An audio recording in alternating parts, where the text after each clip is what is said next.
Welcome everybody to Confidence Factor Talks. You guys know what time it is. My name is Rudy LaRose and I'm in the building tonight. It is an honor and a pleasure to see each and every one of you. Well, I can't see you, but you can see me. So it's an honor to be in the same energy as each and every one of you tonight, happening every single Tuesday at 6:30. Man, we are here for a treat. I'm telling you, y'all just hold on because we're here for a treat. I'm going to tell you all about it in a few minutes, but if you're watching for the first time, do me a favor and mention who you are, where you're representing, where you're watching us from, because we want to know where you're at. So put in your name in the comment section, put in what city you represent, what country, what area, whatever, what you repping today. Because I am repping Confidence Factor today. See that? Confidence Factor. Y'all see it all over the place.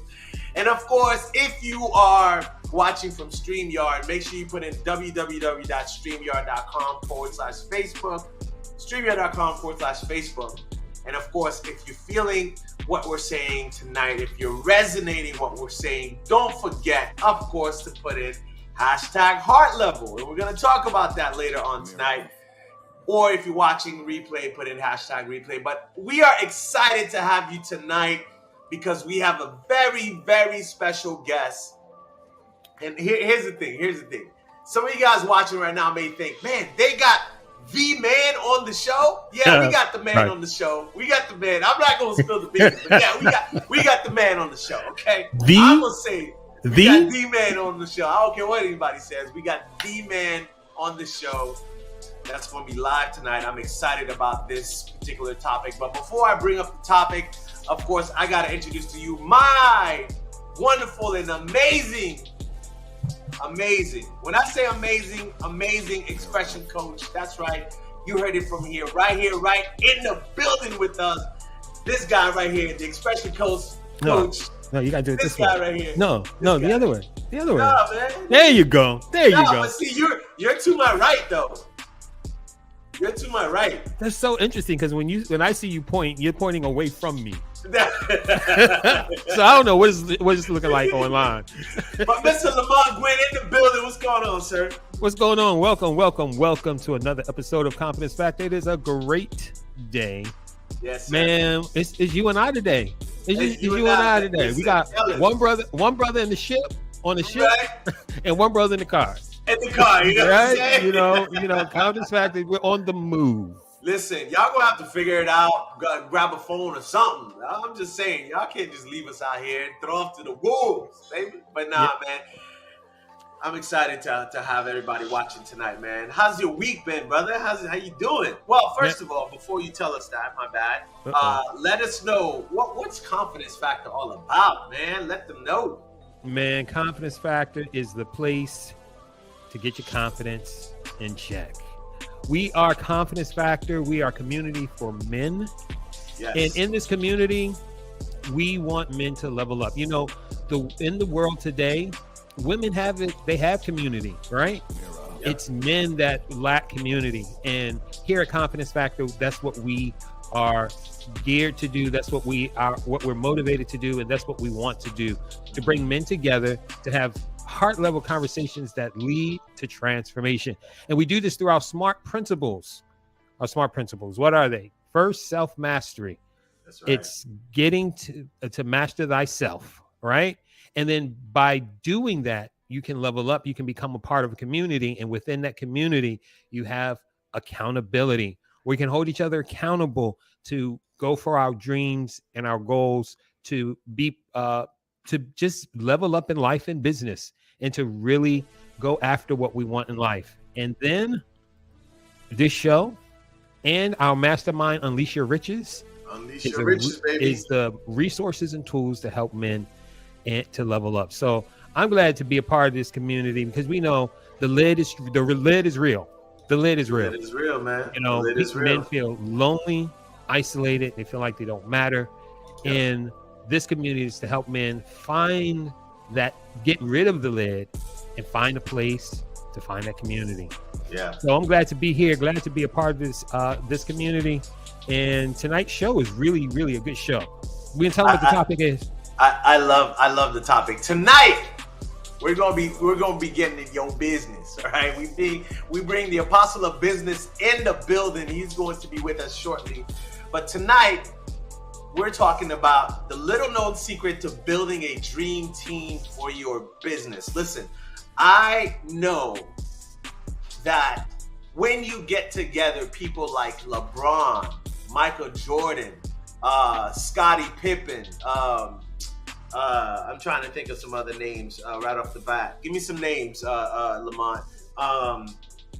You know, I'm not a sports guy, so I'm Dwayne Wade, Ray Lewis. Ray Lewis. That's all I know. I'm from Baltimore. Ray Lewis.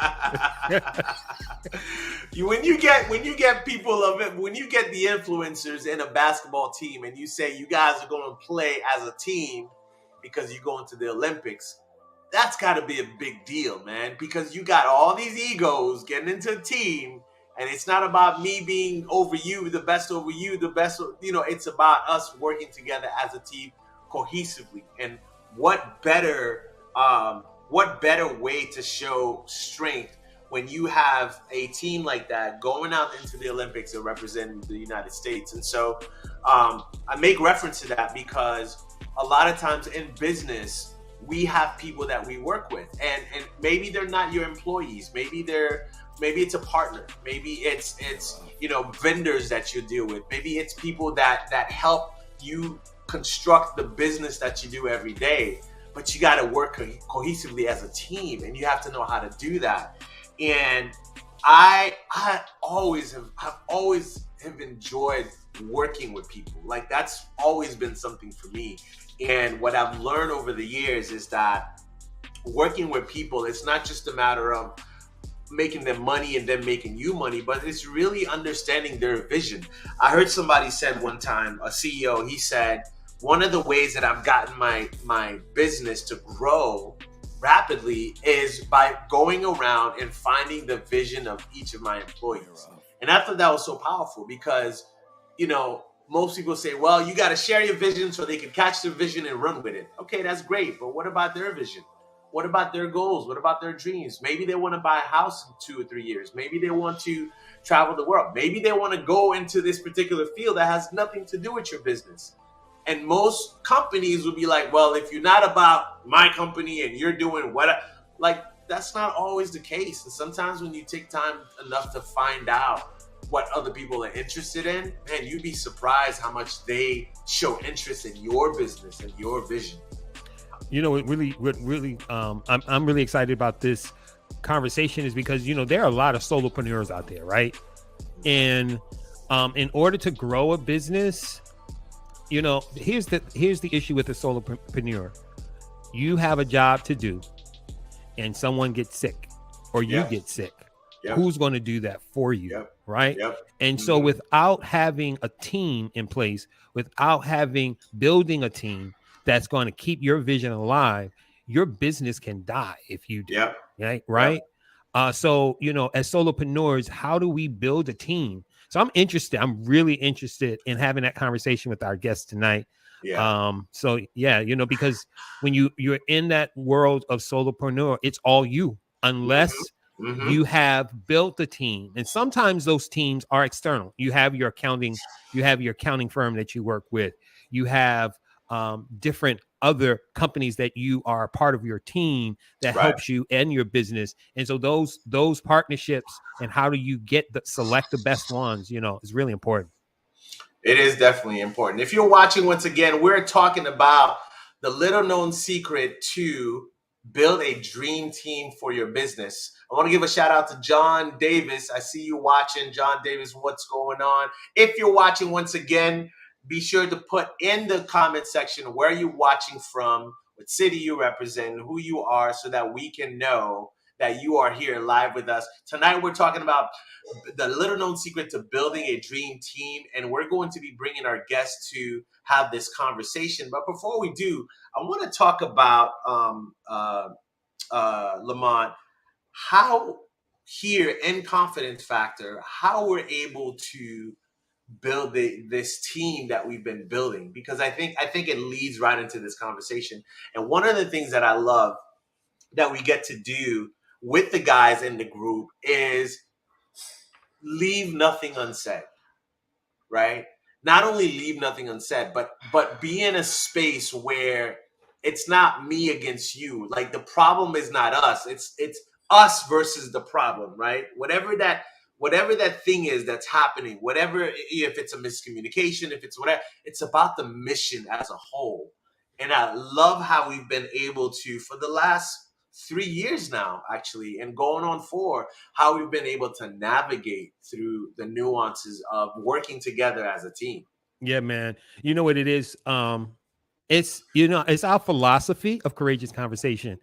Our Yeah. philosophy of having courageous conversation with each other, having heart level conversations with each other, checking the ego, Yep. right? We've Yep. given the ego a name. What do we call them? The inner jerk, right? Being a jerk. And Shout out to we Darren Hill. right, and we actually can say, my inner jerk right now is being sparked, Yep. right? And that creates an opportunity for conversation. It creates an opportunity for us to really share and not hold back. And Mhm. so, being a part of the team of 4 or 5 of us, um, coming together on Fridays, it's 5 of us coming together on Fridays and having those conversations. Um, and sometimes having conversations that might not personally feel too good, but Yep. we know, again, when we check the ego and we look past ourselves and look at the vision, that's what's the most important thing. Yeah. What we're moving towards, and not how I individually feel, or how how I individually feel. So that's one of the things that I love about our ability to do that, as a team with Confidence Factor. And part of that is understanding that this mission that we're on, it's actually going to reflect back to us, because the effectiveness mission is how we effectively work with one another. Right. And if we can't work with one another, there is no mission. There is no 5 million men. There is no one watching or listening, because all they see is strife. All they see is the divisiveness. And I don't know how many countless time we've had people come in, whether it's a virtual, whether it's a meetup, and they're like, man, this is like, you guys work together like this. You know what I mean? And that just blesses my heart, man. And one of the times we did that was in our trip to Atlanta. Last year we went to Atlanta. Man, we got to plan our trip this year. Yeah. But last year we went to Atlanta, and we got a chance to not only hang out with a couple of people that went with us, but even people we met in Atlanta that came back and became part of the team, and was able to do Unleash Your Riches with us, man. That was awesome. That Yeah, was really man. awesome. That was. I mean, and the funny thing, the interesting thing is, here we were sitting in a restaurant after the event, and the brother felt comfortable enough that we really, at that event, at that table, had real heart level conversation. I mean, it's not surface, right? It was Yep. not surface conversation. One of those conversations that, when you walk away, you say, I'm gonna keep it close to the chest, Yep. because you don't. And the thing about it is feeling that comfortableness within the group to share, is it just exudes from us as a group of who we are. Yeah. It really Yeah. opens guys up to say, I feel safe with these guys to have this conversation. And again, we're building a team, and so Yeah. it really helps with that. Yeah. And part of I believe building a team is really understanding yourself, Yeah, understanding you, and the part that you play in that team. Because here's the thing: if I have stuff going on in my life and I can't have courageous conversation, guess what? I'm gonna show up in a certain way, and you'll have no idea. Man, Rudy was tripping today. Like, what's going on with him, right? And nobody knows. Nobody knows I'm fighting with my wife, or I'm fighting with the kids, or I'm fighting with my boss, or I lost whatever the situation is, unless we're willing to be vulnerable ourselves, and open up this gateway for people to have conversation as a team to build that cohesiveness. It's really difficult. um I remember times when when we were in a group where we were in our mastermind, Alicia Riches, and guys were kind of sharing things on a let me tip my toe in and let me get out. And then somebody came in and just shared something, and it just broke everything. And Right. next thing you know, it was one guy after another, one guy after another. And what I got from that was, man, this just feels right. Right. It's not forced, it's not pushy. You gonna tell me what's in your mind, but it's really like, man, if you were able to share that, then I think I can share as well. Yeah. And what happens is confidence factor becomes an extension of your team. Yeah. Confidence factor becomes an extension of your team Yeah. because when we have our mastermind, when we have those conversations, a lot of times guys just need to talk and need to share, right? And by getting what they need, they can go back into business, they can go back to their families, they can feel more confident in fulfilling what they want, so I just love that aspect of confidence factor. And yeah, man, it's a good place to be. Well, I'm excited to be having this conversation. I think that more and more these conversations need to be had because, again, teamwork does make the dream work, and the right team and the right attitude, the right settings, the right um, understanding, if you will, of what it means to work as a team. I think makes a huge difference as a whole, and I'm definitely honored to have this gentleman here, coming all the way from Miami. Right now that's where he's at. That's his home right now. But I think this guy's global. I'm just saying that's just me. I think he's a global entrepreneur. I mean, he could be in London right now. Who knows, right? But I got a chance to meet him a few weeks ago, and man, when I tell you, it was a mind blowing conversation. And what really got me in that conversation was the brotherhood of that, right? Even though there was a sister there, but just someone willing to sit and share with you and help you elevate.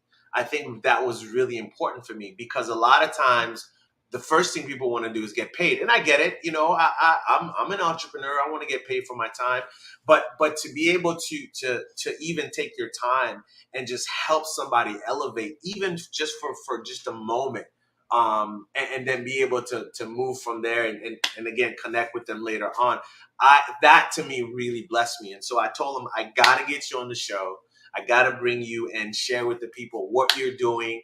I want the message to be spread that this man, this young man, I'm gonna call him, is he's parting waves. Okay, he's parting the seas. You know what I'm saying?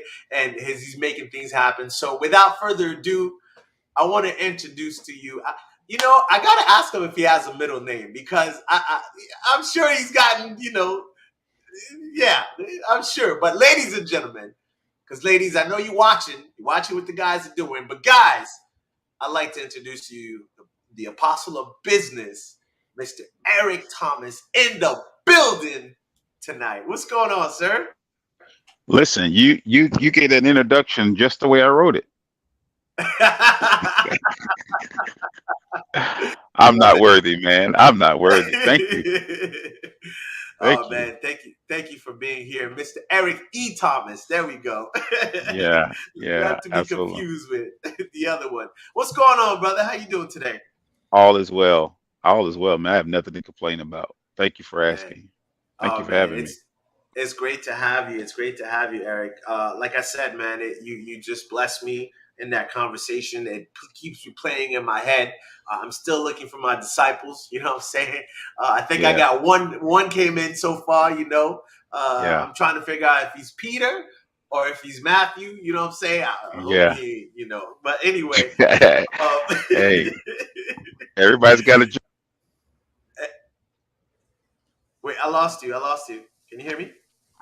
yeah. There you I are. said everybody's got a Judas, man. So you Woo! Don't get don't what you start. can get what you can get out of them. Yeah. He served his purpose. That he did. He sure did, man. So, Eric, as we get started, man, tell the people a little bit about who Eric Thomas is. Yeah, man. First of all, I'm a man. Um, and I say that humbly, um, because we just came out of this resurrection season, and a lot of when Jesus was going to the cross, he started referring to himself as the Son of Man, not the Son of God, Mhm. and he was really trying to expose that human side of him.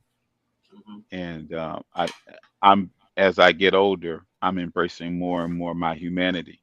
Right, I know there's a superhero to all of us, right? There's something very divine about all of us. But I'm a man, I'm a father, I'm a grandfather, and I take those things very, very seriously. Um, who I am, what I serve in the community as a business strategist and Mhm. an advocate for um, minorities and people of color in the marketplace, and an executive pastor at a local church here in Miami, and a friend to many. Mm. Take us through. Speaking of being a man, take us through the early years of your life when you were developing what we call manhood and seeing what that played out around you, good, bad, or Hmm. indifferent. What was that like Yeah, for you, and where were you during that time? yeah, man. I think I'm still becoming a man.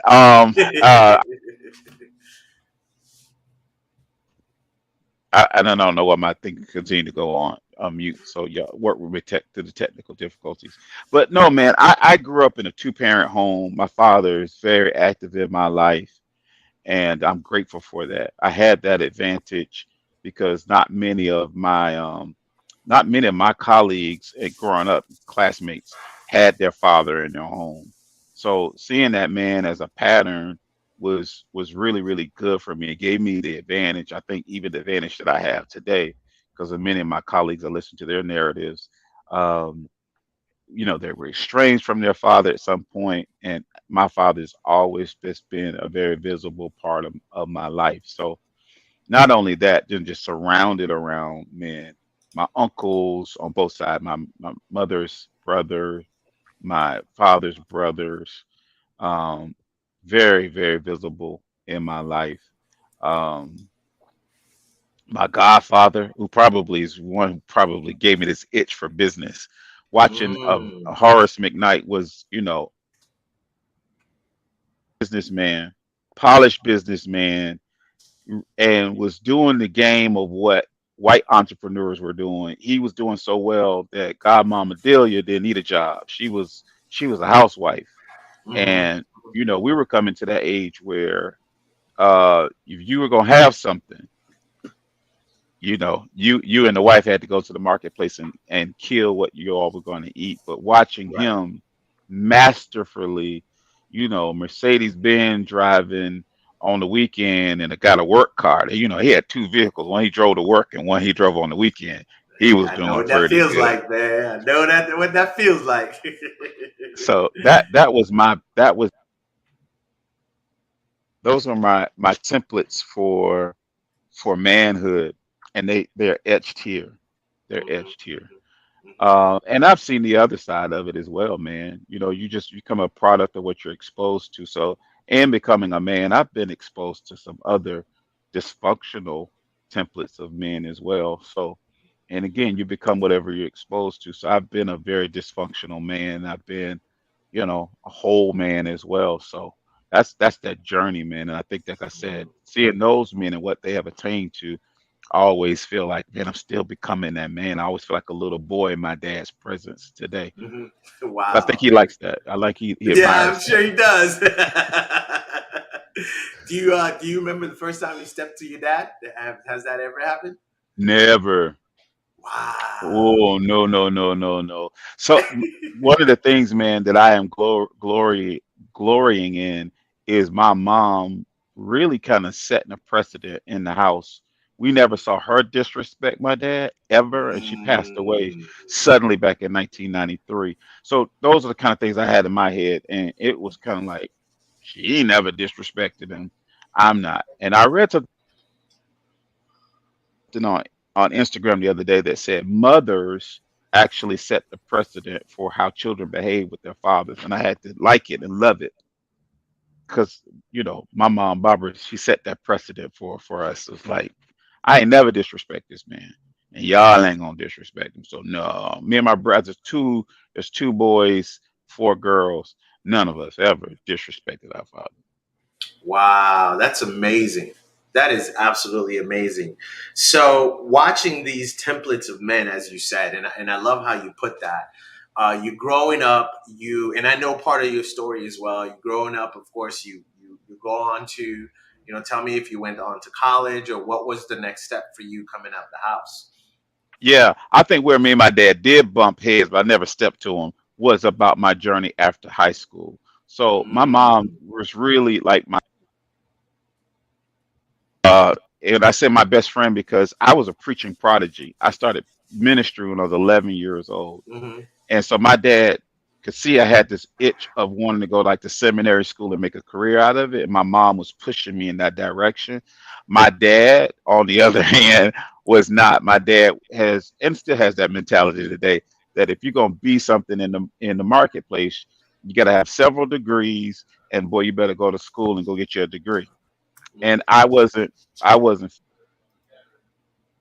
And so when that time came, my mom died shortly after I graduated, like a month to the date after I graduated high school. She suddenly died. And Wow. so my dad was like, okay, this is unorthodox. So what you trying to do with yourself? And I was like, hey, I want to go to seminary. And he's like, here's your choices. You go to school or you go to the military. And I was feeling either of them. I went to trade school for a little bit. I said, hey, I'll be an electrician because I had an uncle who was an electrician and he was doing decent. He drove a nice car and he had a nice home, a little 2 bedroom home that he paid cash for, right? And I thought, okay, if I'm gonna live a mediocre life, let me go be an electrician. And in the first semester, I dropped out because I felt this itch to do something more. And so I went out, and my dad said, "Well, the other things you got to get out." So I got out, and I went and got a job in the marketplace in 1993, man. 94 now. I'm making like $700-800 a week, but I was working crazy overtime. That was a lot of money. That was a pretty good living. You made $600-700 a week, and but I had no money management skills, so Right. I just found myself kind of jumping from job to job to job to job to job. I eventually did go back to school, and again, I went to business school. Started taking business classes. I went to business school in college, and Wednesday night, man, in night school, this lady is the professor. She's giving a lecture about marketing. And I raised my hand and I said, hey, are these the strategies you use in your business?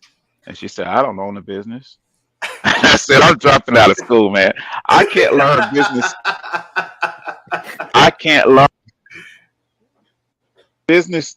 Business theory was going to be too dangerous for me because I know if I'm going to learn it, I got to learn it from somebody who's in the trenches. Mhm, And mhm, everything I've learned from business has just been in the trenches. mm. Wow.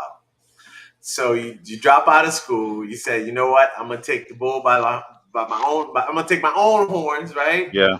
And you gonna create a path for yourself. And when was it? At what point did you figure out? I think this is the path I'm definitely gonna be taking from now on. What point was that? I would say entrepreneurship chose me. I didn't choose it. So 2008, when the Great Recession happened, I was making a pretty good living in staffing and recruiting. I'm making a good living. I got two checks every Friday, right? I got my paycheck and I got a commission check, and I was fat and happy. And I go to work one day, man. I'll never forget it. And the guy said, "Hey, man, we got to lay you off." And the company was starting to consolidate and shrink, and I didn't understand economies and economic trends back then. And so I asked two of my friends, "What should I do? I can't go back to school. What should I do with my life?" And I was very in a lot of transitions in my life. And they said, "Man, you should get into sales." And I was like, "I don't want to do that." It was like, "But if you ever want to develop a business skill, salesmanship will teach you that. You'll learn the laws, you'll learn the language, you'll know how to network, you'll learn." And I jumped in, man. And first company I worked with went belly up within the first year. But I started learning about the intricacies of business. and lots of trials and error, man. But I think I'm really my learn most of my business acumen. Tell people when they ask me what school did you graduate, I said "It's the University of YouTube." Yeah.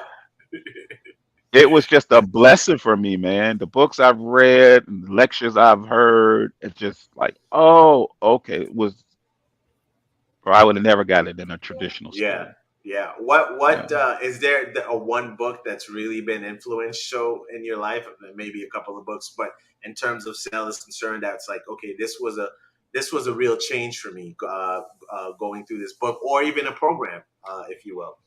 Yeah. So the first book I really like picked apart was Robert Kiyosaki's Rich Dad Poor Dad.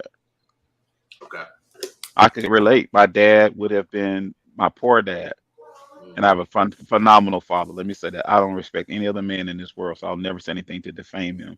But my dad just was kind of, work a 9 to 5, do it 30 years, retire, and live a good life. And then my rich dad would have been my godfather, Forrest McKnight. And I saw a man very entrepreneurial, very enterprising, and keyboard member of different civic groups, a consultant, strategist. So that was I could relate to that. And I heard, reading Robert's failures, ups and downs. When he started in the Velcro wallet business and how that crashed and burned, and just learning. And I was like, okay, this is entrepreneurship. Most people get in it and think, shh. And it's this thing called S curves in business. S curves. And the law of the S curves in business is you got to go down before you go up, right? And Mm-hmm. most people don't like that concerning business. They think I Yep. get in business and it don't no that when you draw an S, you got to go down first before you go up. And then there's this nice upswing, and then you start going down again. And when you go down, because there's usually 4 S curves that we go into, you're coming into a new S curve. You're coming into a new cycle of business. And when you start that new cycle, you start to go down, right? But then you start to come up. It's a nice stroke up, and you start to come down again, and you're just going into a new cycle. And so going through those and understanding those through that book was one of them. And then I found back in 2016, 17, Daniel Burris, Burris, The Anticipatory Organization. I read that book every year. Phenomenal book of how organizations that are trend setting organizations, the way that they can predict the future, they know what's going to happen 100 years from now in their industry, is because they are creators of the industry, right? Microsoft knows what's going to happen 100 years from now. They know what's going to happen 100 years from now. So they can predict the future because they create the future. And so that book was instrumental in my life of, hey, I want to become kind of that prophet, the futurist in business, and get out 100 years ahead of trends, economic cycles, and start building for it and bringing customers and clients into that futuristic. That's what gives you that competitive edge, is just being able to be in the future before it gets there. So those are my books. I think we lost Rudy for a minute. No, that's fine. That's fine. We'll get him back on. And so now you're here.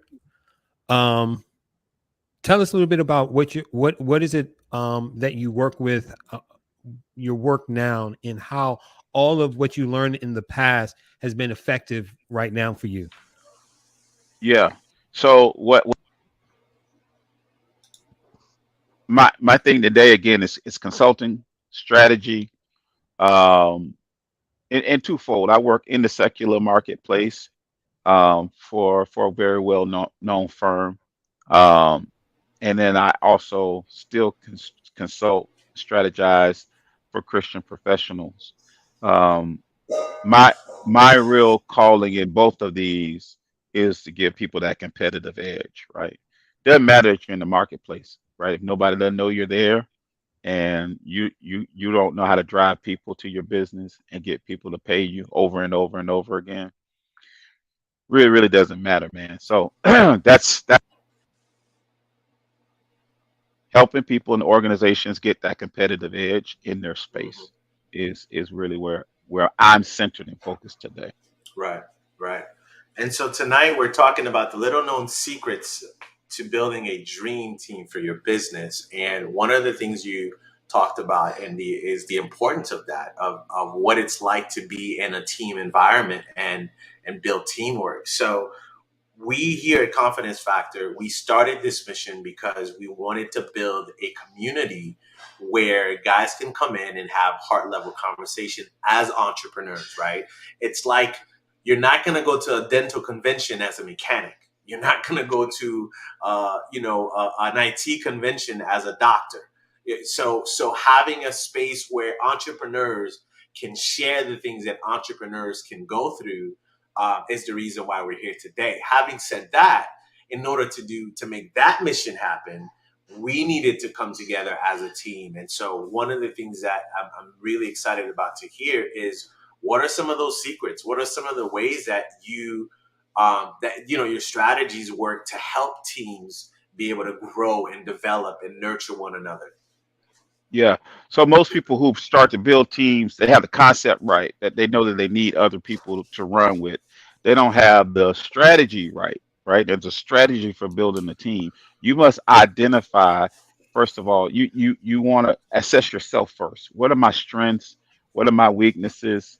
And then you want to, they always say, hire out your weaknesses or recruit your weaknesses. So, when we had our conversation, the first thing Jesus Christ did, who's the greatest entrepreneur in the world, the greatest CEO, it's like, if I'm going to be this worldwide, first thing I got to do is build a dream team. And it wasn't like, heck, I got my cousin Rudy, and then Lamont's over there. He cool. We can roll with him. Oh, yeah. And then we got Frank, man. Frank, man, got that hustle and that drive. And you sit around at Red Lobster, you start talking about things, and everybody's got an idea. It's all over the place, and nothing ever happens. You got to assess, what do you really, really need? One of my mentors, Dr. Robert J. Watkins, Conquer Worldwide, said to me, he said, Eric, let me tell you why you stuck. And I was stuck. This was like 2011. He said, you're stuck because you don't have a team. Go sit down and assess what you need. And that may change from time to time, you all. You need an accountant, you need a lawyer, you need someone with specific skill sets in order for this thing to move, man. The whole car can't be an engine. The whole car can't be, I'm saying, the steering wheel. Yeah. And if you're good at steering, I'm good at steering. Like, it's like, okay, where's the motor? Where the wheels? Where the axle? Mm-hmm. Mm-hmm. What other combustion parts of it, the integral, you know what I'm saying? And so Mm-hmm. you got to really sit down and think, like, who do I need on my team? What skill sets Mm-hmm. do I need? And again, most people will fail there because they don't even have those people in their core a circle. So So ongoing networking is so important. Dominic Barton, former managing partner of McKinsey, said when he was the managing partner, he required all of his executives, and he had thousands of executives he was over internationally, every day. And he said he lived by this rule every day as well. He had to introduce himself to three people, and they had to report that to him every day. Go meet three new entrepreneurs. Go meet three new business owners. Go meet three new influencers. Go wow. introduce yourself. Take them to lunch. Take them to dinner. Set up a meeting. Fly to Bangalore. Meet them, right? Mm-hmm. Mm-hmm. And I live by that. Of just introducing myself, using tools like LinkedIn, social media. Social media can really be a tool or can be a weapon if you know how to use it correctly. So, Mm-hmm. Mm-hmm. So the first thing is know what skill sets you need. Second thing is network. mhm. You got to network. Um, what's the next thing that's important in building a team? Maybe even from a leadership standpoint. I want to build this giant team, and so first thing people always think is, yeah, that guy looks good. I'm gonna make him a supervisor because he's been here for 5 years or 7 years. Like, it's not really quite how it works. But Yeah. from a leadership standpoint, what are some of the things that we need to look for as leaders? Yeah, I think even when you build your team, you need to hold assessments. Everybody's not a leader. Everybody don't need to be chief executive, chief marketing. You start just handing out these leadership titles when some people are really good. They're not great leaders. They may be great managers, and some people are just great support, and that's cool. That's cool. If you start stroking egos real early, just saying you chief executive of what? To be an executive means your skill to execute something at a high level, right? If you're not, you don't have a template for that. One of the things that we ask people in our firm is, what's the most money you ever made? What's the biggest Mhm. deal you've ever negotiated? What's the most people you've ever led? What's the biggest project? If you don't have those things, you can't be a chief executive, vice VP of. It looks good on business cards, but nobody Right, takes it seriously. right, right, right. So and you got to assess yourself even. Mm-hmm. I could Mm-hmm. be the founder, but if I'm not CEO, material, I need to let's hire a CEO. Mm-hmm. Mm-hmm. That's If I good. can't hold a board meeting, cast vision, cast viable vision, and get people to buy into it, you're not a CEO. You're not a CEO. You're the founder. God bless you. Set it up in your contracts that you get your founder's fee. You get your royalties on that. But you Yeah. know, so leadership, man, it's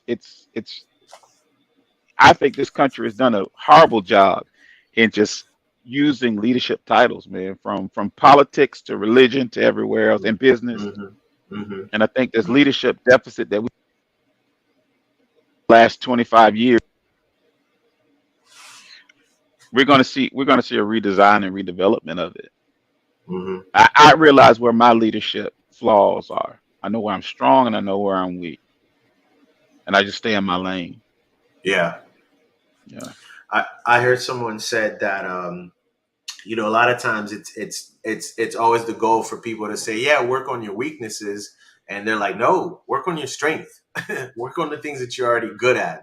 Forget the weaknesses. You're gonna spend hours trying to work on those things and never really it's put not in the the best time. use of your time. It's not the best use of your time to work on your weakness. I teach three things with that. Right? You got to learn as a leader how to hire, how to delegate. Right? You hire, very necessary, very necessary. Hire people to do it. Don't bootleg. Hire people to do it. If you don't have the revenue to do it, go get you a loan and hire people if you don't take a salary. Go hire people to do the things that you necessary in your organization, in your business. Mm-hmm. Okay? Delegate. Delegate. Things that are absolutely necessary, but they're not the best use of your time and they're not the best use of your skill set.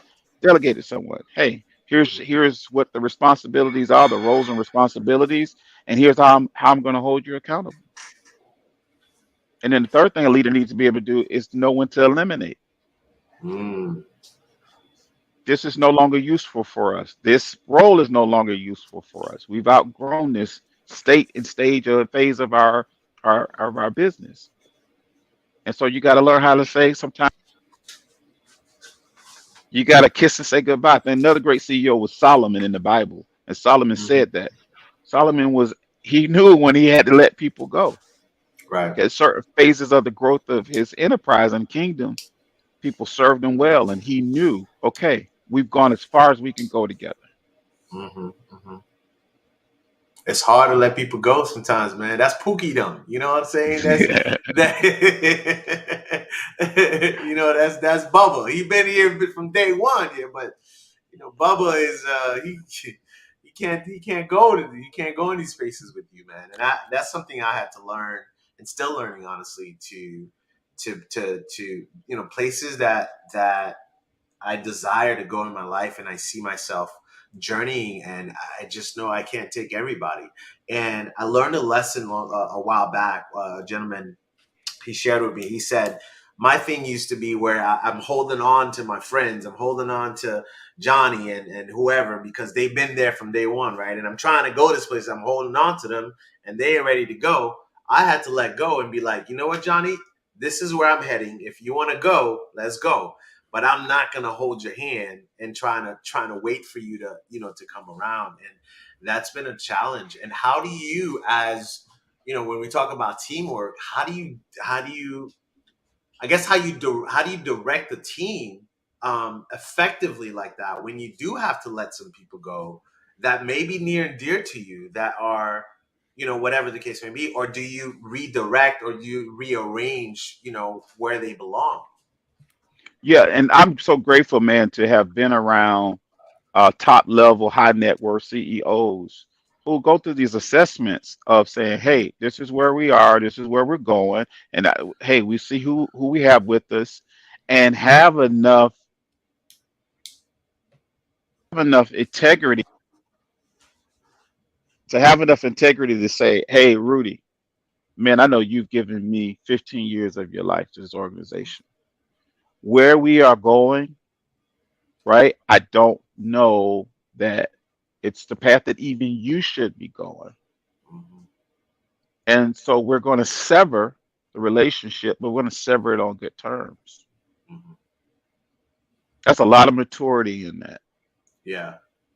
because the part of it is holding on too long to people that start to become a weight. Right. And what typically happens in a business, two or three things happen. Um, the company outgrows, or the organization or outgrows certain people, right? Or those people sometimes outgrow the organization. Hmm. Hmm.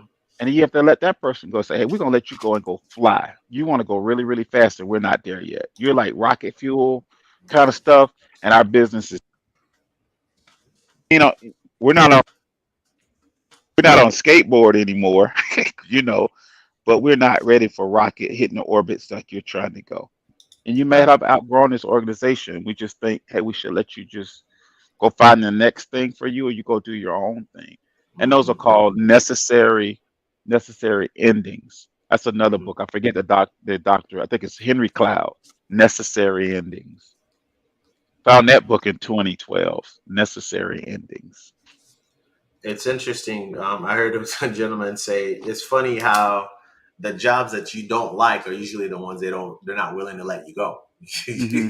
You know what I'm saying? And oftentimes when you are let go, a lot of times you already know it was time for you to go. You just weren't willing to say it, or be brave enough to have that conversation. Um, in building a team, Eric, you obviously are, in your own right, successful in building a team around you. What do you say is the number one rule? Just, or maybe not the one, maybe a couple of rules that these are like should be non-negotiables. Like if you're gonna be effective, these are some of the non-negotiables that you ought to have in building a team. What would you say those things are? Give me a few. Um, yeah, don't don't bring anybody in on that doesn't have buy-in. Mm. 100% buy-in. And I've seen it in churches. I've seen it in organizations. I've seen it. We started a business. Say we, me, my family, and I. It's 20 years old now. We have school in Gainesville, Florida, my hometown, and I was HR, man. And one of the things that we saw was this revolving door. One was because we hired bad. We hired really, really bad. We tried to hire everybody who was kin to us because we thought we could trust those family members. Hmm. And it wasn't that we couldn't trust them. We couldn't trust them with the business. We trusted them as family. We couldn't trust them as business. So, and they didn't have 100% buy-in to what we were Hmm. trying to do. Well, Right. can you talk? Can So you talk about what buy-in looks like? yeah, all in, all in commitment. I see business almost like dating. Like if I can't get your fidelity, there's no reason we should be doing this. Right. And when I say fidelity, I mean it's like a marriage, for better or for worse. Hmm. Hmm. Sickness And and that's businesses get sick. and that's and Businesses that's get a sick, or in health. yeah, Go ahead. yeah. And that's a real huge problem in the marketplace right now, especially with millennials, is that commitment. Because there's so many, you go into these places now, it's like they can bear, like, how is it can't find people to work? Like, where are they working? Where are they? But that is a huge problem that we're having in the marketplace right now, is people to buy into the vision, if you will. Well, this economy created this monster of the celebrity employee. Explain that. Just I'm the star, and I come in and I'm really good at what I do, and then I come on the team, and then I'm not the star so much anymore. In my head, I'm the star. I think I'm the franchise player. You know, and then one of the things that I hear all the time. I was talking to one of my clients today. He says every time I hire somebody, he says, I've been doing my business 15 years, Eric, and I'm still figuring my business. So hire somebody. He says every 2 out of 3 employees within the first 60 days is going to want a meeting with me to tell me how to run my business.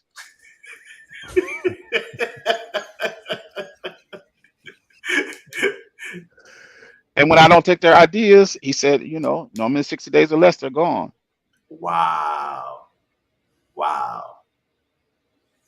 And he was really, today was a special meeting, man. He was so frustrated because he's just seeing the cycle of the celebrity employee who's just who has no template. And I was that guy. And thank God for one of my mentors. He recently passed away suddenly. Derek Hutchins told me, and I was frustrated. He said, you know why no one's buying into your ideas? You don't have a template of success. You got great ideas, but you've completed no cycles of success to see them all the way through to say that they even. And so why you want people to underwrite your risk of your ideas? Go fund your own ideas, make them happen, and then if you want to go back into the marketplace and position yourself and sell yourself at that level, do it.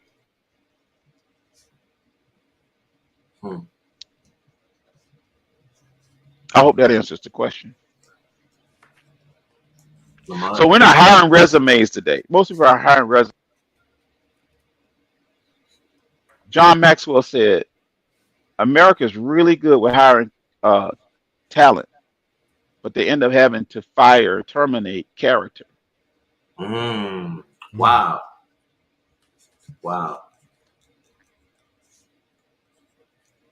So you find it, you're gonna see more and more companies that are gonna take people in entry level. All they want to know is, can you acclimate? Can you come indoctrinate to our culture? The culture eat your skill set up all day long. If you're not disciplined and have patterns for processes and systems and know how to acclimate them, and okay, so you got 4 degrees.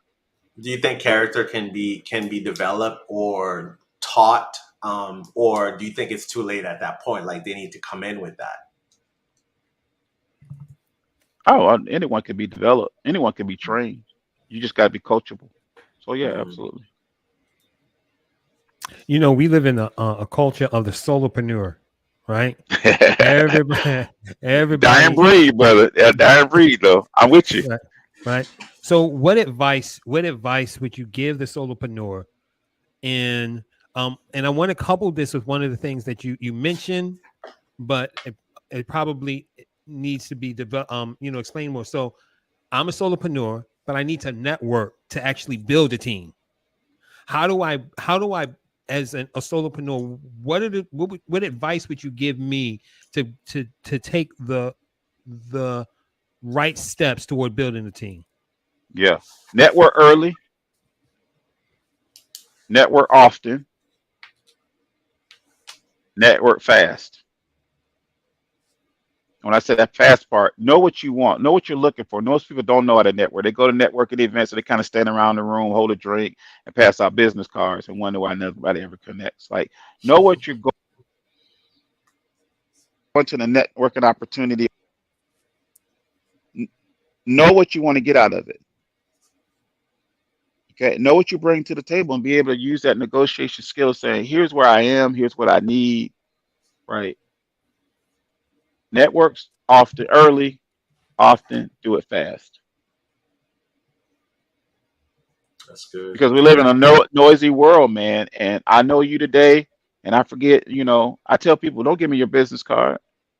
You want to connect with me? Give me your phone number, because no one's even really giving out business cards anymore. Mm-hmm.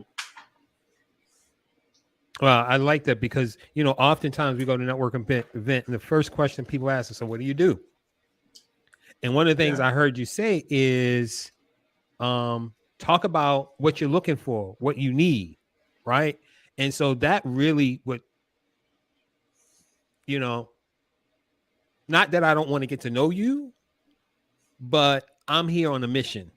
And so Right. it really gives you more leverage when you go to a networking event because you go with a purpose. That makes sense? Hmm. Hmm.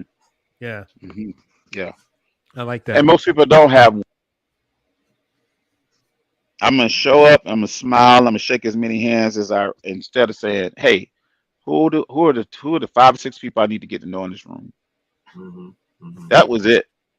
I see people work in rooms, and I'm like, man, you didn't have an opportunity to really get to know anyone. Find you 5 or 6 people, narrow in on them, focus on them, and those people, what Jim Rohn says, where everybody knows somebody who knows somebody who knows somebody who knows somebody who knows somebody. That's 5 knows, right? And you know somebody, Rudy, and if you know somebody, Lamont, and I know somebody comes over, you know what I'm saying? That's 15 people. All I need to do is work the 5 people I just found, and if those 5 people know people, that's 20 potential new contacts. Right. And I'm going to add to this. So, what is the danger of going to networking events only looking for clients? Yeah, I don't think that's where networking. I don't think that's why networking events exist. It's to find clients. I think networking events are designed for to be an incubator for like-minded people. I think they're more for finding partnerships than I think they are for finding clients. Mm, Any and every time I'm in a networking event, I'm looking for my next partner. That's that's good. good. Whether it's a That short remind.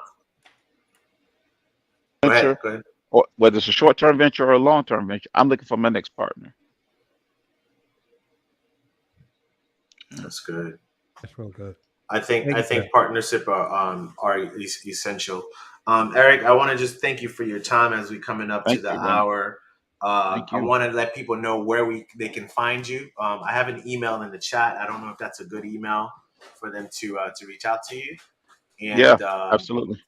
perfect, perfect. So, Mr. Producer, go ahead and put that up for us. And last thing I want to ask you as we close, in your opinion, what is the number one tool for an entrepreneur to level up their team?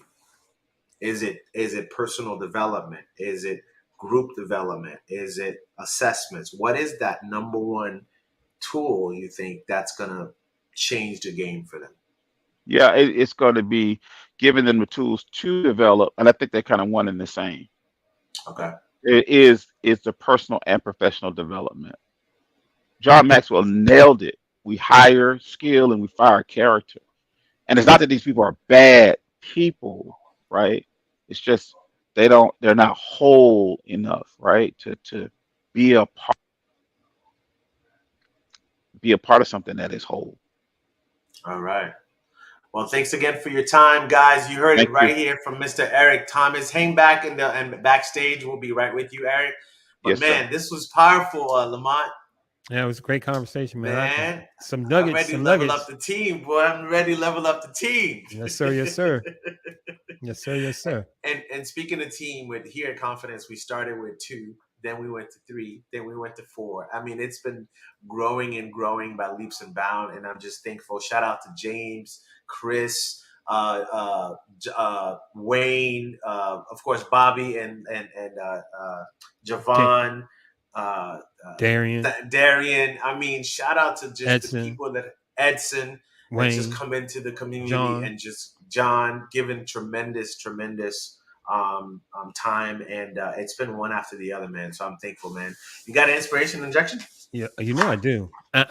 This week I'm not going to do Chat GPT. All right, I'm not going to do that. All right, Go for it, brother. But our inspiration injection this evening: talent wins games, but teamwork and intelligence win championships, and that's what we're here for. Michael Jordan. That's our inspiration injection, and that's our show. Confidence Factor Talks every Tuesday at 6:30 p.m. And we will see you next week.